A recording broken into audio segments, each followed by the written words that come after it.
কখনো কখনো কখনো মনে হয় আমি কেবল একটা মুখোশ পরে বেঁচে আছি। হাসি দেই, কথা বলি, কিন্তু ভেতরে ভেতরে কোথাও চুপচাপ একটা কান্না জমে আছে। সবাই ভাবে আমি ভালো আছি, কিন্তু কেউ দেখে না আমার চোখের ক্লান্তি।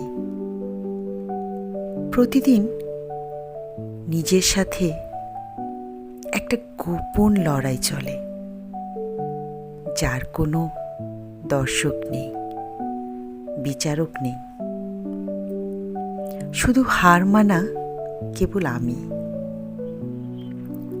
জীবনের দিকে তাকালেই মনে হয় আমি যেন কেবল হেরে যাওয়া পৃষ্ঠাগুলোর একজন লেখক।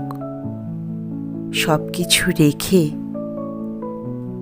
একা কোথাও হারিয়ে যেতে ইচ্ছে করে, যেখানে কোনো প্রশ্ন নেই, নেই কোনো জবাবের দায়।